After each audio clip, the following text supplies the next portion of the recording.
Welcome. My name is Darius, and I wish to relate a genuine life experience to you. When Dr. Marcus Oakley exhibited a look of concern during the examination and inquired with deliberate care who had provided her previous medical care, Elaine responded simply that it had been her spouse. He too was a gynecologist.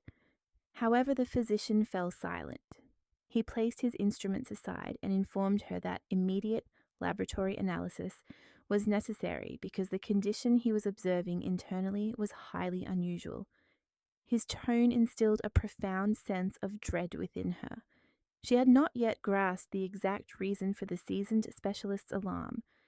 In that instant, the familiar reality where Sterling was not only a devoted husband, but also a dependable medical practitioner, began to unravel for the first time. Eleanor remained seated, attempting to dismiss the peculiar nature of the doctor's question. Marcus Oakley presented as a man of seriousness and deliberation, not one to utter words without due consideration. His practice was situated within a new medical complex on the city's periphery, and she had only sought his expertise due to the escalating intensity of her discomfort. For the preceding 6 months, she had endured sharp, wave like spasms in her lower abdomen that compelled her to stoop over.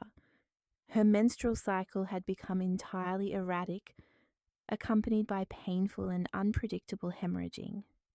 Each time, Sterling would offer reassurance, attributing such deviations to the natural processes of being 42 years old and her body's adaptation to change. Yet an inner voice of resistance countered his explanations. Her intuition suggested that the physiological changes she was experiencing were far from ordinary. Upon Sterling's departure to visit his unwell mother in Atlanta, she opted to secretly consult an independent physician. Dr. Oakley meticulously examined her ultrasound results, occasionally shaking his head. While his expression maintained professional detachment, Elaine observed the tension in his jaw muscles. The doctor repositioned the sensor multiple times, seeking a clearer depiction. Finally, he set the equipment down and turned to face her. There was an intensity in his gaze that prompted her to instinctively clench her fists. It transcended mere professional curiosity. It bordered on astonishment at his findings. "You mentioned your husband has been your physician for 5 years?" he inquired, sanitizing his hands. "And what precisely has he prescribed for you during this entire period?" Eleanor attempted to recall. Typically, it involved hormonal pain relievers and, at times, anti-inflammatory suppositories. Sterling consistently maintained that he possessed a superior understanding of her physiology compared to any external medical professional. Dr. Oakley moved to the ultrasound monitor and indicated a dark, irregularly shaped anomaly within the uterine region. "Do you observe this growth?" he inquired, his voice strained. "It is a foreign object, and by all indications it has been present for a considerable duration. It resembles an older model intrauterine device, an IUD, that has become integrated into the surrounding tissue." Eleanor felt a sudden pallor overtake her. "An IUD?" she repeated, unable to comprehend. "I have never used an IUD. I would have been aware if something had been inserted into me." The doctor retrieved the medical records she had brought and perused them. "There are no notations here regarding the insertion of an intrauterine contraceptive," he confirmed. "However, such items do not manifest spontaneously. Someone must have placed it there, and it was not a recent occurrence." Elaine struggled to focus, attempting to recollect any event that might shed light on her situation, but her memory offered no clues. She had always harbored reservations about IUDs, perceiving them as invasive and perilous. Sterling was aware of her apprehensions and had never proposed such a contraceptive method. "I need to conduct further examinations," Dr. Oakley stated, rising from his desk. "Inflammatory markers, tumor markers, a comprehensive panel." What I'm observing on the ultrasound raises significant concerns. The tissues surrounding the foreign object show alterations. There are evident signs of chronic inflammation. He exited the examination room, leaving her alone with her disquieting thoughts. Eleanor attempted to compose herself, seeking a logical explanation. Perhaps the doctor had erred. Perhaps it was something other than an IUD. A few minutes later, a nurse entered the room bearing a blood-drawing tray. The young woman worked silently, but Elaine noticed her exchange a meaningful glance with the doctor upon his return. A silent, professional exchange filled with apprehension took place between them. "Doctor," the nurse whispered, presenting him with the rapid test results. "The inflammatory markers are exceedingly elevated." Hearing these words, Elaine felt a wave of fear grip her. Something was gravely amiss with her body, something she had never anticipated. Dr. Oakley returned to his seat and clasped his hands on the desk. "Ela Thames," he said gravely, "I must be completely candid with you. The object within your uterus presents a genuine threat to your well-being. It is not merely a foreign body. It is a source of persistent inflammation that could have precipitated severe tissue damage." He retrieved a referral form and began to complete it. "You require immediate admission to the County General Medical Center for surgical removal of this object. The procedure cannot be deferred. Every day of delay amplifies the risks." Elaine stared at him, unable to process the unfolding events. Only this morning, she was a woman grappling with chronic pain. Now she was being informed of urgent surgery and considerable risks. How could this have occurred? How could she have remained unaware of what was happening within her own body? "And one additional matter," the doctor added, handing her the referral. "Given the circumstances under which this foreign object may have entered your system without your awareness, I strongly advise you to contact law enforcement. What transpired may constitute a felony."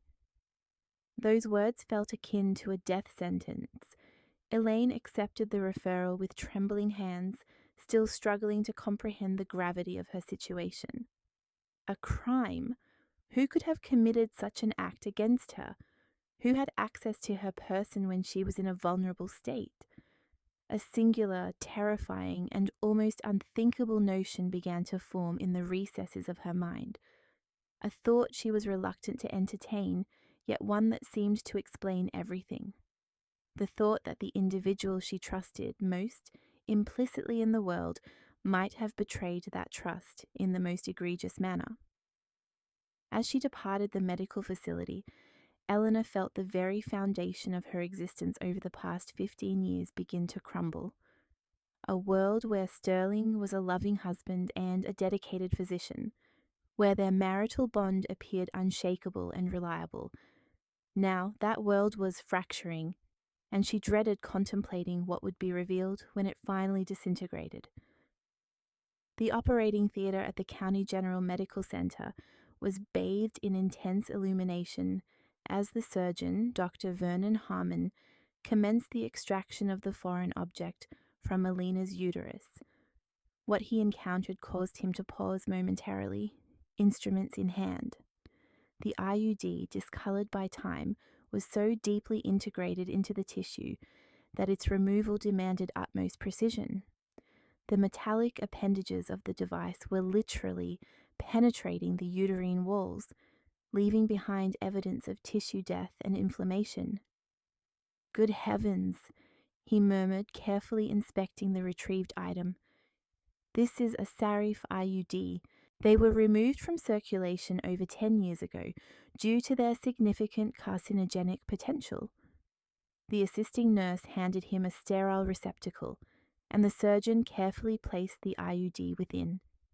Even beneath a layer of accumulated biological matter, the distinct form of the device was evident.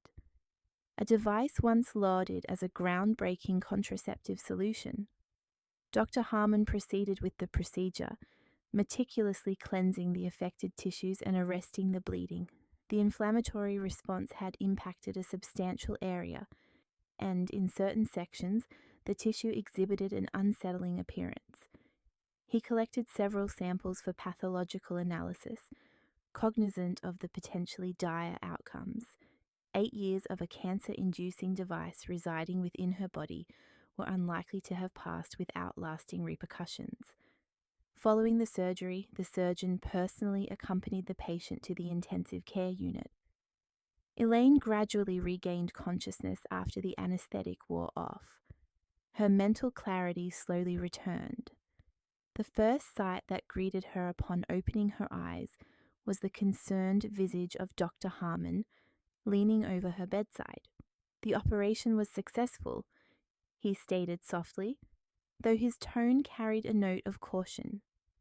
"We have removed the foreign object, however, what we discovered raises serious concerns."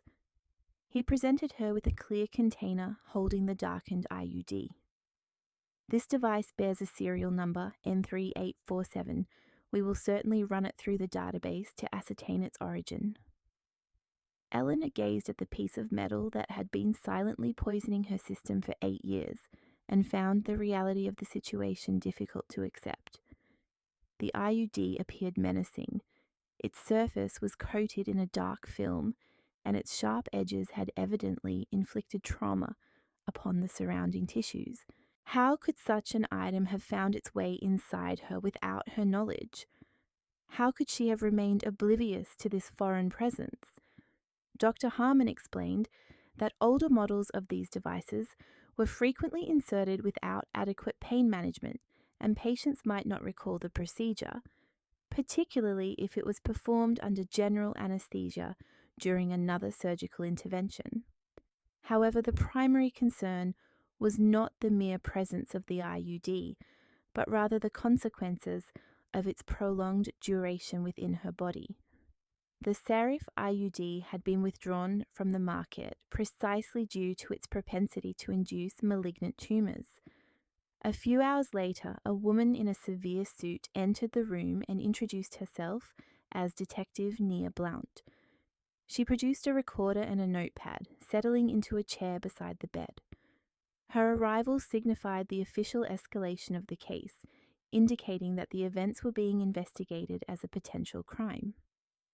"Alan Thames," the detective began, "I need to ask you a few questions regarding how this device may have ended up in your body. Did your husband have access to your medical records? When were you last under general anesthesia?" These inquiries struck her with the force of hammer blows, each one drawing her closer to the harrowing truth. Elaine attempted to focus, recalling all the medical procedures she had undergone in recent years. She had been subjected to general anesthesia only once, 8 years prior, when her appendix was removed. At that time, Sterling had insisted that the surgery be conducted at his private facility, not at the city hospital. "Why would you require external physicians?" he had questioned. "I will oversee the entire process myself. I will be present at every stage." The detective meticulously documented every word, seeking clarification on various points. Who else was present in the operating room? How long did the surgery last? What was the recovery period like? Eleanor responded mechanically, but with each question a dreadful suspicion intensified within her soul. Sterling had indeed exerted complete control. He had been involved from beginning to end. Detective Blount elaborated that inserting an IUD without a patient's explicit consent constitutes a grave offence against a person, particularly given that the device employed was known to pose health risks. The maximum penalty for such actions could extend up to 10 years in federal prison. The following day, the hospital room phone rang. It was the Medical Records Laboratory. The voice on the line was formal and devoid of emotion, but the information conveyed sent an electric jolt through her. The IUD bearing serial number N3847 was officially recorded as having been disposed of on March 15th, 8 years ago, at the very women's health practice, managed by Sterling Thames. Detective Blount, who was present during the conversation, promptly communicated with her colleagues to procure the disposal documentation. Elaine lay in bed, witnessing her last vestiges of hope for a terrible misunderstanding evaporate. The assembled facts coalesced into a horrifying tableau of betrayal by the man to whom she had entrusted her very life. Dr. Harmon returned with the results of the urgent pathology report, his expression grave. Tissue samples collected during the operation revealed the presence of atypical cells indicative of a precancerous condition. Stage 3 dysplasia necessitated immediate supplementary treatment and ongoing oncological surveillance. This is a direct consequence of prolonged exposure to the carcinogenic device, the surgeon explained. Had the IUD remained in your body for another year or two, we would be confronting advanced cancer. You were extraordinarily fortunate to have consulted Dr. Oakley when you did. His words resonated as a pronouncement of doom, not only for her health, but for the very fabric of her marriage. Elaine requested her phone to contact Sterling and apprise him of the developments. However, when she dialed his number, an unfamiliar female voice answered. "Hello, who is this?" a woman's voice inquired with a hint of annoyance. "Sterling is currently occupied. He is attending to a patient in distress." Eleanor silently ended the call, realizing her husband's deception extended far beyond her initial comprehension. Detective Blount received facsimile copies of documents originating from Sterling's practice. According to the medical device disposal log, IUD N3847 had been classified as defective and slated for destruction. The signature accompanying the entry was personally affixed by the practice manager. However, instead of being destroyed, the device had been utilized for the clandestine sterilization of his own wife. Detective Blount informed Eleanor that they now possessed sufficient evidence to initiate criminal proceedings. Witness testimonies, medical records, and expert analytical findings all pointed towards the deliberate actions of Sterling Thames. All that remained was to secure his confession or uncover further corroborating evidence to establish the motive behind the crime. Eleanor remained in the hospital room, gazing at the ceiling and attempting to grasp the sheer magnitude of the betrayal.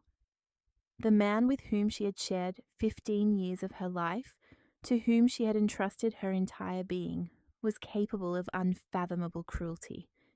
He had not merely deceived her, he had systematically undermined her health, stripped her of the possibility of bearing children, and exposed her to the risk of developing cancer. Yet, the most chilling realization was that throughout this entire ordeal, Sterling had maintained the pretense of a devoted husband and physician. He had offered solace when she voiced her pain, prescribed treatments that could offer no genuine relief, fully aware of the true source of her suffering. Every comforting gesture, every explanation regarding age-related changes was a cynical fabrication. She now faced the imperative of fighting not only for her physical well-being, but also summoning the fortitude to confront the man who had occupied the central role in her life for so long. Ahead lay the court proceedings, the investigation, and the arduous task of substantiating claims that even she found difficult to fully comprehend. But most crucially, she needed to find the answer to the question that tormented her above all else. Why had Sterling committed such an act? What impelled him to perpetrate such a crime against his loving wife? If you find this video engaging, please signify your approval with a thumbs up, thereby informing YouTube of your interest in similar narratives and prompting the recommendation of more quality storytelling. Discharged from the hospital on the third day following her surgery, Elaine proceeded directly to the Women's Health Clinic where Sterling practiced. Detective Blount had granted her special authorization to examine her husband's office as part of the ongoing investigation. The security guard reluctantly granted her access, his attention frequently drawn to his mobile device, as if contemplating whether to alert the manager to his wife's presence.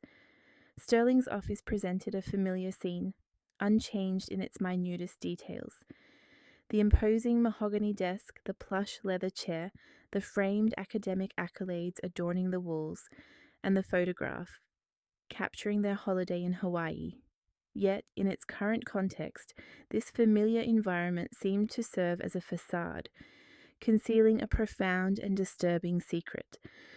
Elaine approached the safe, the combination of which she knew by heart, their wedding anniversary.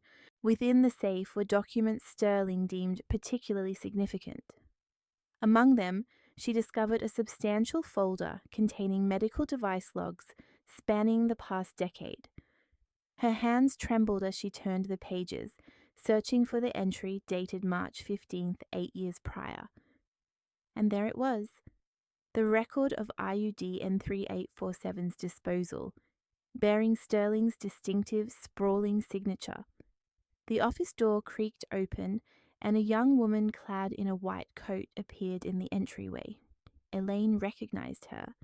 It was Aviva Ree, one of the clinic's nurses, consistently characterized by her cheerful demeanor and efficiency. However, Oliva's face now registered bewilderment and apprehension at the sight of the manager's wife holding the documentation. Ayla Thames, Oliva stated uncertainly. What are you doing here? Dr. Thames mentioned you were hospitalized for surgery. The nurse was discreetly holding something behind her back, but Eleanor managed to catch a glimpse of the unmistakable packaging of a pregnancy test. I have already been discharged, Eleanor replied, carefully observing the young woman's expression. Oliva appeared visibly agitated, her cheeks flushed, and her gaze darted about nervously. What is that you're holding? Eleanor inquired, though she had already surmised the answer. The nurse became even more flustered and pressed the test against her chest. It's personal, Oliva mumbled, her voice lacking conviction. Eleanor's attention was drawn to a delicate gold band adorned with a small diamond, sparkling on the ring finger of the nurse's right hand. The ring bore a striking resemblance to her own wedding band, a gift from Sterling 15 years prior. That's a lovely ring, Elaine commented, gesturing towards the nurse's hand. Where did you acquire such an item?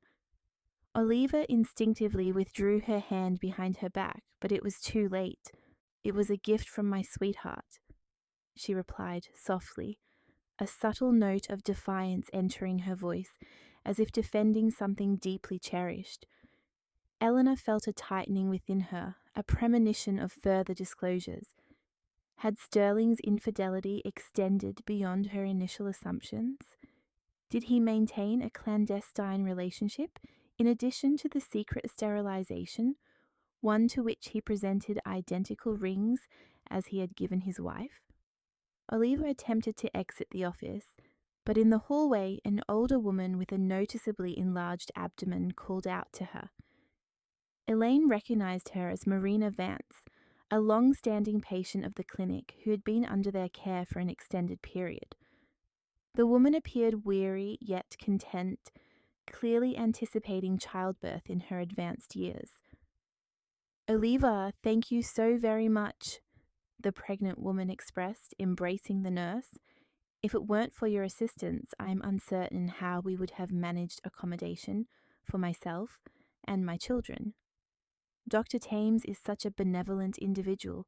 He facilitated the apartment paperwork. My older children are overjoyed about welcoming a new sibling. Elaine froze upon hearing these words. It implied Sterling had fathered children with other women and was actively assisting them with their housing needs. How many secrets was the man she believed to be her husband concealing? Oliva noticed Eleanor had overheard the conversation, and her face turned ashen with fear. Marina Vance, not here, the nurse whispered, attempting to steer the pregnant woman away from the manager's office. But it was too late. Eleanor had heard enough to grasp the full extent of the deception. Sterling had not only denied her the capacity to have children, but was also fathering them with other women. The patient departed. Oliva remained standing in the hallway, uncertain of her next course of action. Eleanor walked out of the office, the logbook clutched in her hands, and approached the nurse. "How many children does he have?" she inquired, meeting the young woman's gaze directly. Olivia attempted to deflect, but her expression betrayed her. "I don't know what you're referring to," she mumbled, her voice trembling with distress. "Dr. Thames simply assists patients. He's a competent physician." Eleanor shook her head, realizing the nurse was either genuinely deceived or a complicit participant in this elaborate scheme. At that precise moment, the security guard's phone rang. He had been observing their interaction from his booth. Eleanor caught fragments of the conversation, from which she understood that someone was inquiring about the goings-on at the practice. "She's here," the guard stated into the phone. "Your wife was present, searching for something in your office." Oliva intercepted her and they were conversing. Eleanor recognized the dwindling of her available time. Sterling would undoubtedly be informed of her visit shortly and would likely attempt to conceal or destroy the incriminating evidence. She swiftly captured images of the journal page detailing the IUD's removal, along with several other perplexing entries, using her phone. Nearby, Oliva stood, visibly torn. Her loyalty to Sterling warred with her observation of his wife's distress, a stark indication that something was gravely amiss.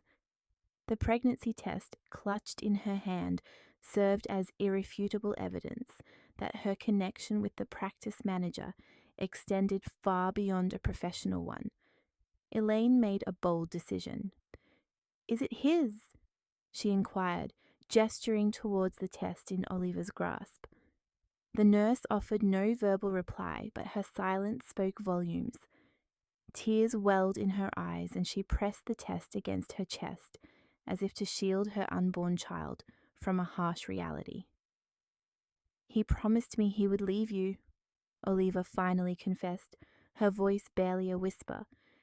"He told me you were unwell, that you couldn't conceive, that your marriage was long over. I never imagined he was the cause of your illness." These words were a stark confession, confirming Elaine's deepest dread. "How many children do you share?" Eleanor inquired, her world tilting precariously with dawning horror. Oliva looked up, her eyes brimming with tears and regret. "Two?" she stammered. "Macy, she's 5, and Isaac, he's 3. They believe their father works in a different city, which is why he's seldom home." Eleanor felt the solid ground vanish beneath her. It transpired that while she endured the agony of the embedded IUD, Sterling had been cultivating a separate existence with a younger nurse, raising the very children he had denied her.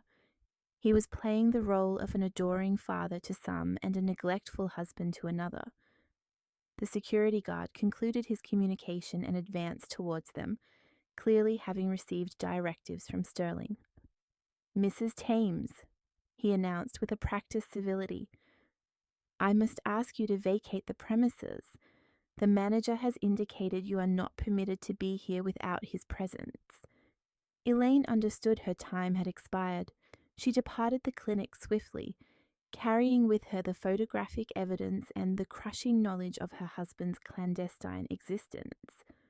En route, she contacted Detective Blount, relaying the information she had unearthed. Now, they possessed not only proof of a criminal act against her health, but also a clear motive behind Sterling's actions. Detective Blount listened intently and pledged to promptly interview Oliver Ree as a witness. Furthermore, she intended to secure a warrant to search Sterling's residence and place of work, aiming to confiscate any documents that might illuminate his illicit activities. Elaine drove home, grappling with the devastating realization that her life was irrevocably shattered. The individual she had trusted most implicitly was capable of monstrous treachery.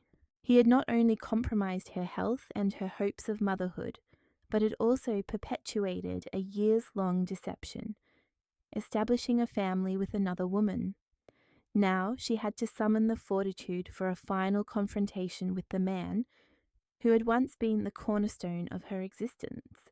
Ahead lay the courtroom, public exposure, and the arduous task of substantiating what seemed almost unbelievable. Most critically, however, she needed to rediscover the art of living, liberated from the deluded notions of love and fidelity from the man who had wronged her in the most insidious manner. If this narrative resonates with you, consider subscribing to the channel to ensure you don't miss subsequent installments. The house greeted Elaine with its customary quietude, yet this silence now felt ominous, imbued with unspoken secrets and deceit. She proceeded to Sterling's home office, where his personal computer resided, a device she had never had cause to utilize previously. She managed to deduce the password on the third attempt. It was his mother's birthday, the person he held dearest. The desktop displayed a meticulously organized arrangement. Folders contained medical records, scientific literature, conference photographs, but one folder bearing an unusual designation stood out. Forever Now, its title immediately arresting her attention. Eleanor clicked it open, and her heart seemed to cease its beating upon viewing the contents. Within the folder were hundreds of images of Aliva in intimate poses, snapshots of their shared excursions, romantic meals, and outings with young children. In one particular photograph, Sterling was holding a girl, approximately 5 years of age, who bore a striking resemblance to him. Beside her stood a younger boy, also exhibiting his characteristic features. These were the Macy and Isaac whom Oliva had referenced. However, the most chilling discovery was the extensive correspondence spanning over 5 years. Elena opened the message archive and commenced reading, a profound sense of dread constricting her with each passing line. The exchanges began with innocuous work-related inquiries, but gradually evolved into personal disclosures and aspirations for the future. In one message, dated 3 years prior, Sterling articulated his intentions to Oliva. "Do not worry, my dear. I have resolved the issue with Elaine definitively. I provided her with a small token during her appendectomy. She will most certainly be unable to bear children now, and we can be together without further concerns about heirs." Eleanor reread the message multiple times, struggling to comprehend its implications. It signified that Sterling had callously orchestrated her sterilization, discussing it with his paramour as if it were a mundane professional matter. He had not merely acted on a fleeting impulse during surgery. He had premeditated this offense.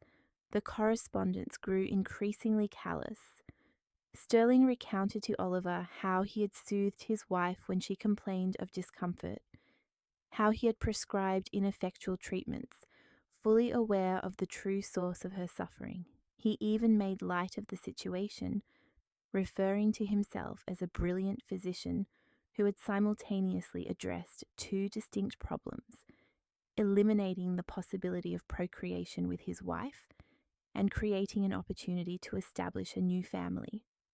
In another folder, Elaine discovered digitized bank statements that completely dismantled her perception of her husband. Monthly remittances to Oliva Ree, amounting to $5,000, were designated as spousal support for Macy and Isaac. It emerged that Sterling was officially providing for 2 children with his mistress, while leading his wife to believe that their household finances precluded them from having offspring. Further documents pertained to the acquisition of an apartment in Oliva's name, insurance policies for the children, and their educational plans. Sterling had meticulously constructed an entirely separate family unit, investing not only financially but also emotionally. In their correspondence, he referred to Macy as his princess and Isaac as his heir. Concurrently, he viewed his wife as a burden to be discarded in the most convenient manner possible. The messages from the preceding few months, wherein Sterling discussed divorce arrangements with Aliva, were particularly agonizing to read. He wrote that he would wait until Elaine developed cancer from the embedded IUD, at which point he could initiate divorce proceedings under the guise of being unable to cope with the emotional toll of his wife's illness. Public sympathy, he surmised, would align with him and the assets would remain his. Elaine saved all the unearthed files onto a flash drive, recognizing them as the pivotal pieces of evidence of her husband's criminal enterprise. However, emotionally, she was utterly devastated, grasping the magnitude of the betrayal. The man with whom she had shared 15 years of her life had not merely deceived her, he had systematically orchestrated her ruin, meticulously planning every facet of that destruction. The telephone rang. Detective Blount's name illuminated the screen. "Mrs. Thames," the familiar voice stated, "I have news for you, and it is not encouraging. We have received the results of the additional tissue analysis performed during the surgery. You exhibit precancerous changes of the 3rd degree. This is a direct consequence of the prolonged presence of the carcinogenic IUD within your system." Elaine listened to the detective's explanation, a numbing horror washing over her. This meant Sterling had not only robbed her of her fertility, but had effectively condemned her to an agonizing demise from cancer. Had she not sought the expertise of Dr. Oakley, she would have faced advanced cancer within a year or two, with minimal prospects for recovery. Detective Blount continued to elucidate the legal ramifications of the case. Sterling now faced accusations not only of inflicting grievous bodily harm, but also of attempted murder. The maximum penalty for the combined charges could extend to 15 years of imprisonment. The detective also informed her that she had obtained a warrant to search the residence and confiscate all case-related documentation. Eleanor apprised her of the discovered correspondence and financial records that substantiated the motive behind the crime. Detective Blount listened attentively and implored her not to disturb the computer until the experts arrived, to avoid compromising the integrity of the digital evidence. The search was slated for the following morning, but the detective cautioned that Sterling might attempt to return home and destroy the evidence. Just as Elaine concluded her conversation with Detective Blount, she heard the front door open in the hallway. Her heart constricted with apprehension. She had not anticipated Sterling's early return. "Darling," his voice called out from the hallway, "I'm back sooner than expected. I have a surprise for you." His tone was his usual affectionate and solicitous one, but now that tenderness felt like a repugnant facade. Elaine swiftly closed all the documents on the computer, but left the screen displaying the correspondence, allowing him to see that his secret had been unearthed, to let him understand that the game was over. She retrieved the container holding the extracted IUD from her purse, which Dr. Harmon had provided as tangible proof. Sterling's footsteps neared the office, and Elaine braced herself for the most challenging conversation of her life. She was about to confront the man who had systematically sought her demise for 8 years, while feigning the role of an affectionate husband and a devoted physician. She had to find the strength to withstand his deceptions and manipulations. The office door swung open, and Sterling appeared in the threshold, a bouquet of red roses clutched in his hands. He looked refreshed and content, evidently anticipating a reunion with his wife after a week apart. However, his expression contorted instantly upon seeing Elaine at his computer, with the correspondence prominently displayed. "Elaine," he stammered uncertainly, "what are you doing here? Why are you looking through my computer?" His voice quivered and his gaze darted between the screen and his wife's countenance, attempting to gauge the magnitude of the catastrophe. The roses slipped from his grasp, scattering across the floor, a symbolic end to their familial facade. Elaine silently rotated the monitor towards him, allowing him to read his own words about presenting her with a small token during surgery. Sterling's complexion drained of color, realizing his most egregious secrets had been exposed. Fear flickered in his eyes, followed by anger, then fear once more. He understood that his career, his reputation, and his freedom hung precariously in the balance. "It's not what you perceive," he began, attempting to construct an explanation for the inexplicable. "I can account for everything. It was a medical imperative. You do not comprehend the full context." Yet his voice lacked conviction, even to his own ears. His words were disjointed and his hands trembled with nervous agitation. Elaine rose from her chair and approached him, holding the container with the discolored IUD. "Here is your little gift," she stated softly, her voice steady. "For 8 years you poisoned me from within with this detritus, robbed me of my ability to bear children, pushed me towards a precancerous state, all while portraying yourself as a loving husband." Sterling attempted to snatch the container from her grasp, but Elaine retreated. His pretense finally dissolved, and she beheld the true visage of the man with whom she had cohabited for half her life. It was the countenance of a cornered predator, prepared to resort to any measure to preserve himself, a man for whom she had never been more than an impediment to his happiness with another woman. Sterling stood in the office doorway. His face rapidly shifted through a spectrum of expressions, from surprise to comprehension, from fear to despair. The roses lay strewn across the floor, their crimson petals scattered on the carpet, painting a grim tableau of shattered idolatry. He observed his correspondence with Aliva on the computer screen, comprehending that his most damning secrets were laid bare, yet he still sought an escape from the predicament. "Ayla, what are you doing here?" he reiterated, taking a step into the room. "Why are you perusing my private files? This constitutes a violation of privacy. You have no authorization." His voice trembled with nervous tension and his fists clenched. He was still endeavoring to maintain the guise of an aggrieved husband whose privacy had been infringed. Elaine turned to him slowly, the container holding the darkened IUD in her hands. Her face was pale, but her eyes blazed with the frigid fire of righteous indignation. "Is this your surprise?" she inquired quietly, holding up the container.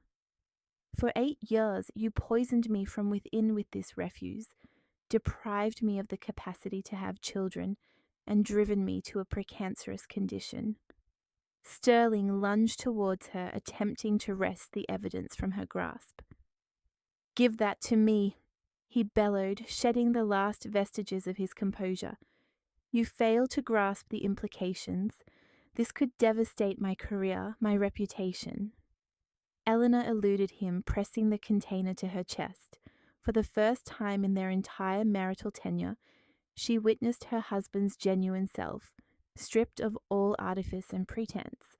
At that precise moment, footsteps echoed in the hallway, and Detective Blount's voice sliced through the charged quietude.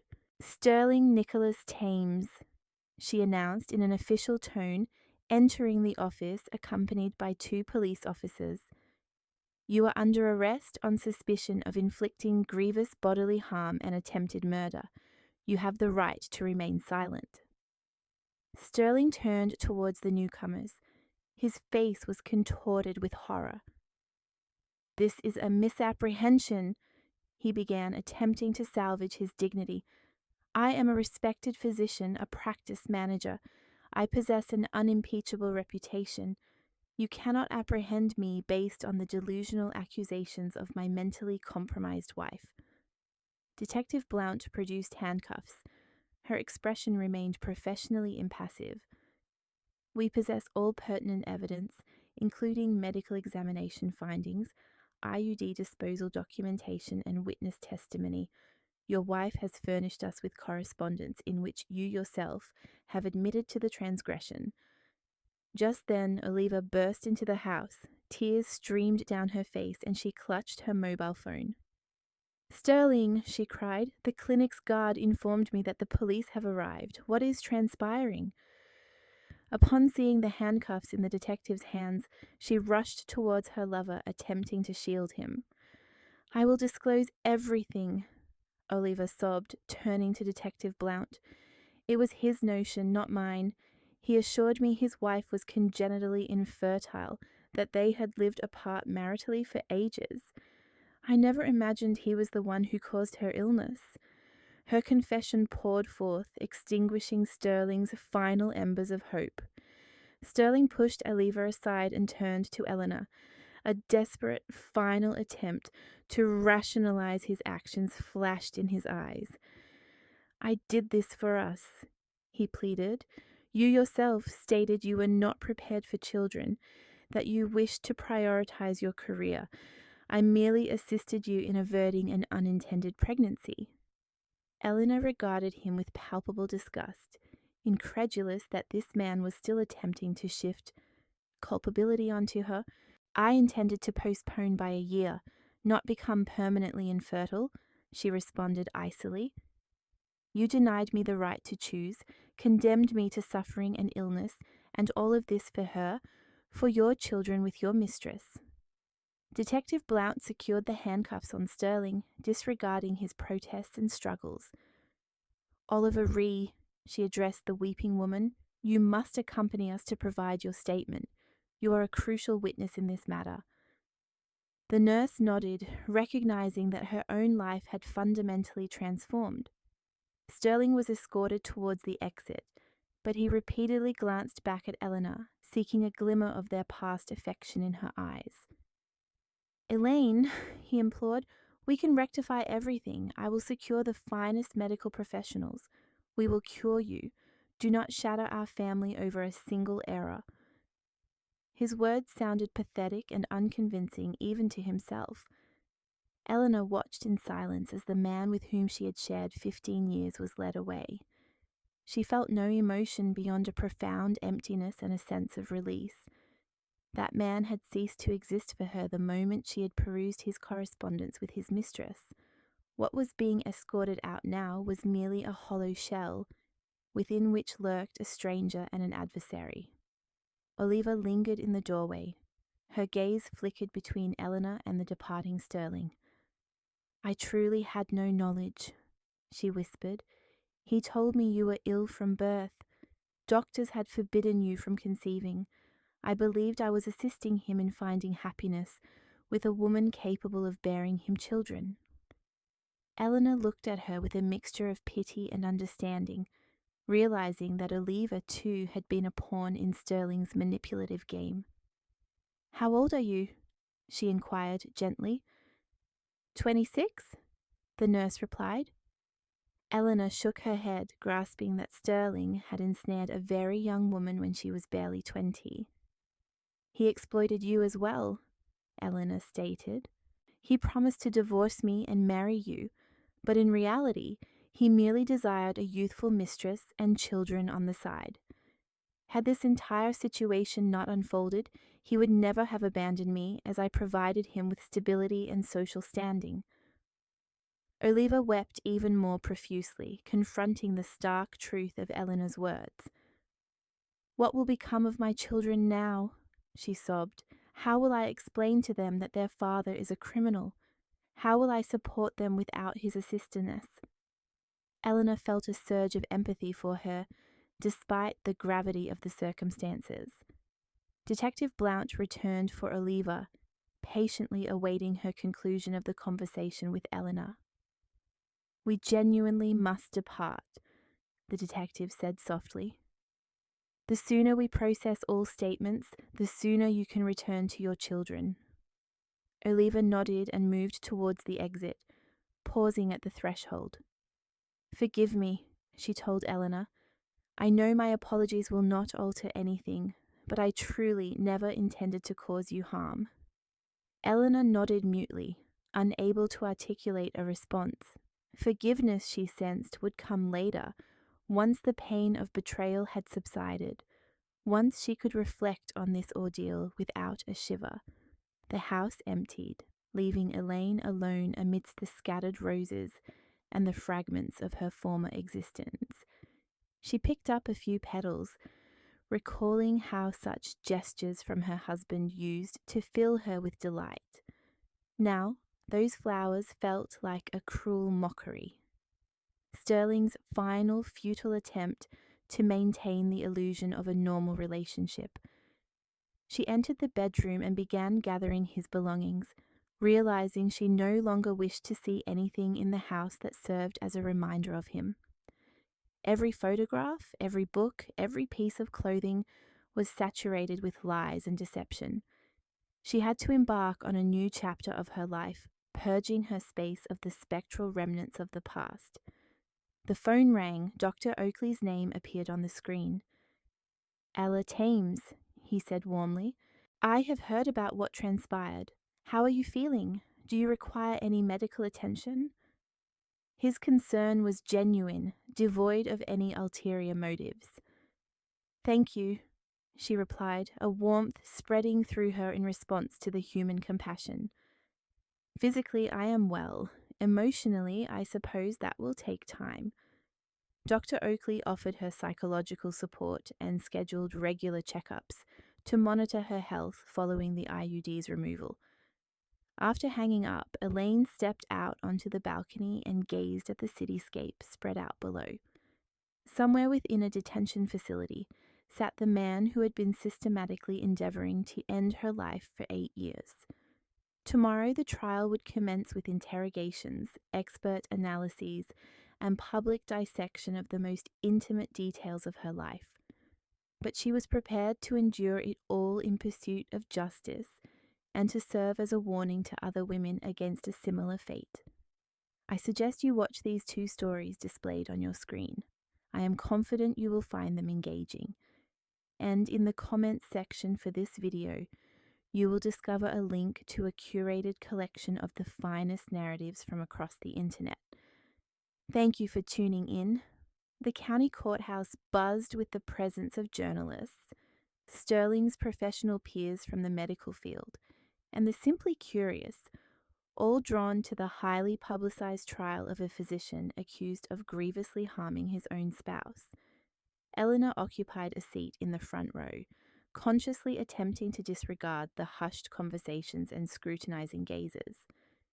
In the intervening months since the inquiry began, she had honed her ability to filter out public attention, directing her focus toward the singular objective, the pursuit of justice. Sterling, standing in the defendant's enclosure, appeared gaunt and considerably older. His once impeccable presentation had been supplanted by a pallid complexion and involuntary facial twitches. His defense counsel murmured something into his ear, but Sterling gazed into the distance as if still grappling with the reality of his predicament. His professional standing was annihilated. His career was irrevocably terminated. And looming before him was the stark prospect of extensive incarceration.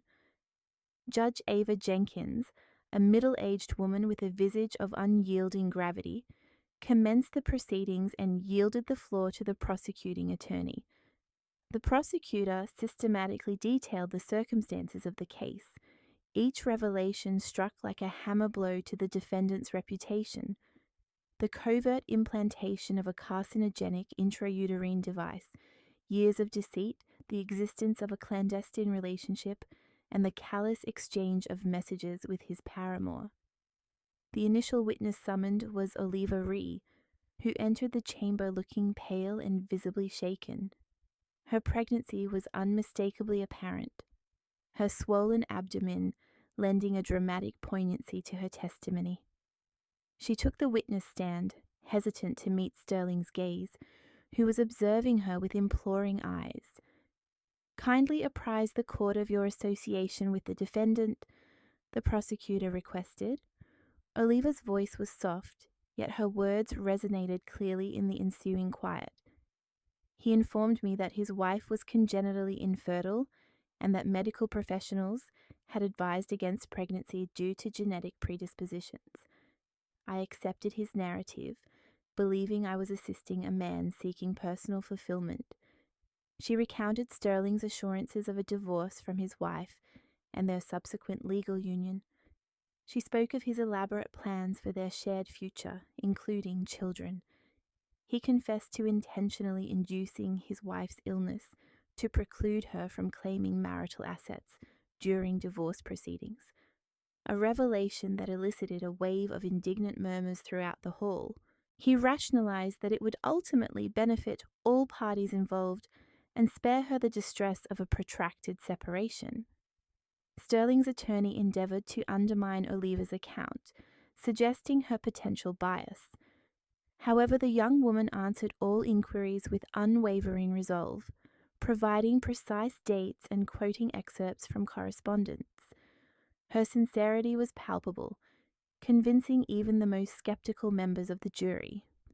The subsequent witness was Dr. Oakley, who described his nascent suspicions from Alina's initial medical evaluation. The seasoned physician observed discrepancies between the patient's presented symptoms and the diagnosis provided by her husband. The localized nature of the inflammation and the specificity of her pain deviated from typical age-related ailments. Surgeon Dr. Harmon presented the surgically removed intrauterine device to the court, elaborating on the reasons for the proscription of devices such as the Serif. Numerous studies had conclusively demonstrated the alloy's carcinogenic properties, necessitating the mandatory disposal of all such products.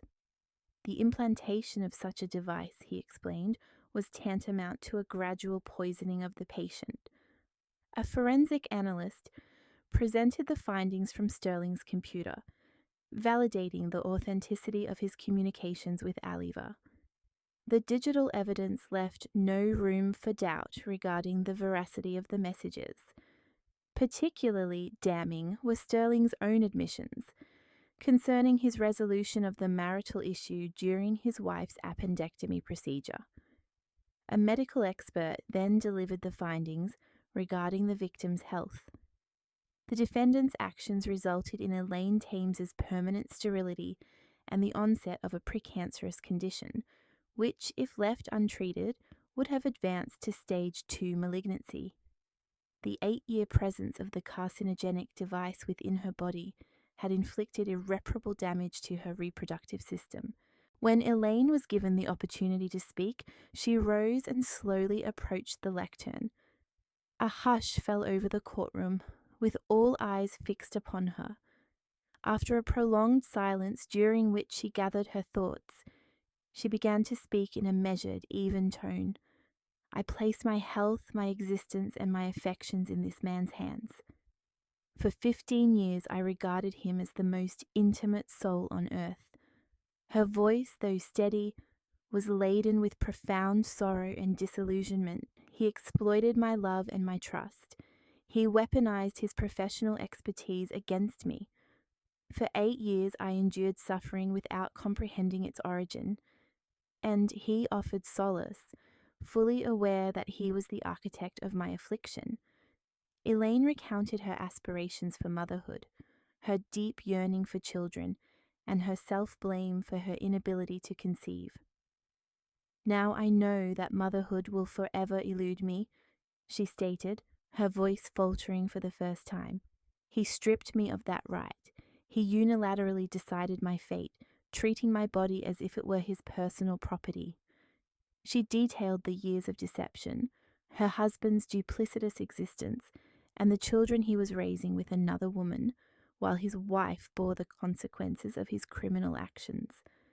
The most devastating aspect, she asserted, was not the physical torment, but the agonizing realization that the individual in whom one places the utmost confidence is capable of such profound malevolence.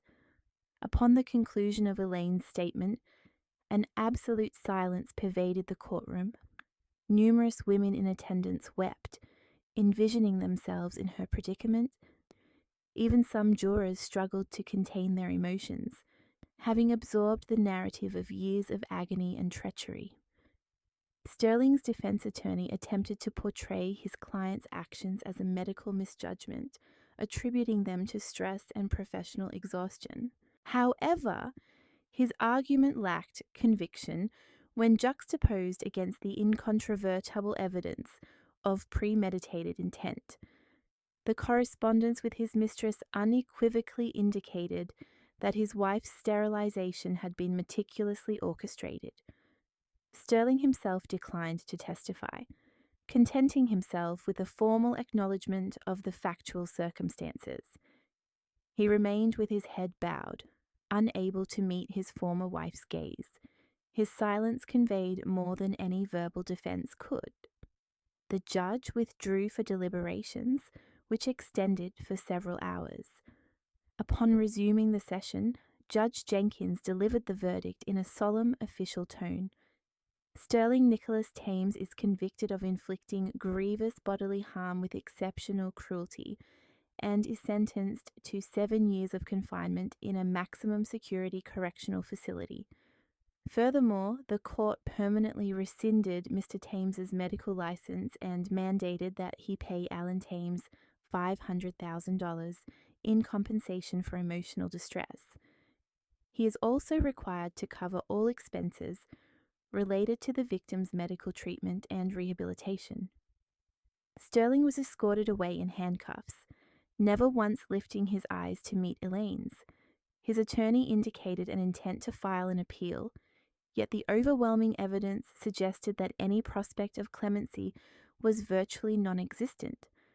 The medical community had already publicly disassociated themselves from their former colleague. His name had become synonymous with professional betrayal. A year later, Elena stood before a mirror, clad in an ivory wedding gown that accentuated her slender yet robust physique. Regular medical examinations confirmed that the precancerous cellular changes had been successfully arrested. Her body was in a process of gradual recovery following the removal of the toxic agent. Standing beside her was Dr. Marcus Oakley, who over the past 12 months had evolved from a physician into a cherished confidant. "Your laboratory results are entirely within normal parameters," he remarked, adjusting her veil. "The oncological risk has receded, and inflammatory processes have abated. Your body exhibits a remarkable resilience." Eleanor offered a gentle smile, feeling a burgeoning warmth of hope and nascent love within her. A small girl, approximately 5 years of age, appeared in the doorway, dressed in a white ensemble and carrying a basket of rose petals.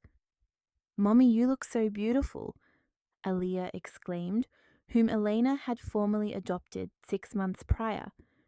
The child had been orphaned in a vehicular accident and had resided in an institution for a considerable period before fate intervened, bringing her to a woman who understood the sting of loss and sorrow. Eleanor knelt and embraced her daughter, her heart overflowing with affection for this young individual. Motherhood had arrived not in the manner she had envisioned, but it was no less authentic and profound. Aaliyah had affectionately called her Mommy from their initial encounter, as if their bond had existed perpetually. Marcus, whom she now referred to as her intended spouse, extended his arm. "It is time," he said softly. "The guests are assembled, and the officiant disdains tardiness." Eleanor accepted his arm, a sense of assurance and serenity washing over her. Ahead lay a new existence, founded upon integrity, mutual reliance, and genuine affection. As they departed the residence, she paused and glanced back at the windows of the apartment where years of deception and suffering had transpired. It was now merely a structure, devoid of any lingering influence over her emotions. The past was relegated to history, and the future beckoned with the promise of brilliance and significance. And so, friends, that is my narrative. A journey that commenced in the depths of profound, overwhelming shock and culminates here in this exquisite new dawn. Reflecting upon those preceding years, the pain, the psychological manipulation, and the monstrous betrayal, it is challenging to suppress a deep, lingering ache. But you know what? That very pain served as the catalyst, compelling me to finally heed that quiet inner voice, the one that whispered, Something is amiss, Elaine. You must depart. If there is one singular lesson I wish you to glean from my experience, it is this. The most profound act of self-regard is the unwavering protection of one's own truth. Never suppress that primal instinct, that faint tremor of doubt, that intuition. It is your internal compass, more dependable than any pledge or matrimonial token. Sterling endeavored to extinguish my inner light, my autonomy, my well-being, and my aspirations for progeny. However, he failed to comprehend that devastation can provide the very soil from which something genuine, something truly virtuous can finally flourish. I relinquished a husband, a home, and the life I once presumed to possess. Yet I discovered myself. I unearthed justice. I found Marcus, and I embraced Aaliyah. My family unit was not shattered. It was merely awaiting its proper construction upon a bedrock of sincerity and unfeigned care. For this I am eternally beholden for the second opportunity for which I so ardently contended. Life can be harsh, but it is also resplendently, gloriously benevolent when one stands firm in one's convictions. Cling to hope, for even after the most profound betrayal, the sun invariably rises anew. If you resonate with my sentiments and found my account engaging, please express your appreciation by bestowing a like upon this video. Let us observe our engagement metrics. I am curious to know from which city you are viewing and at what time. Kindly share this information in the comments section. Should you wish to lend support to my ongoing journey, a modest contribution would be most welcome. Thank you for your attentive listening and for generously sharing your valuable time. For an array of similar life narratives, I encourage you to explore the other videos on my channel and to subscribe. 2 new life stories are currently featured on your screen, which I am confident you will find compelling. Click on either to commence listening immediately. With heartfelt affection.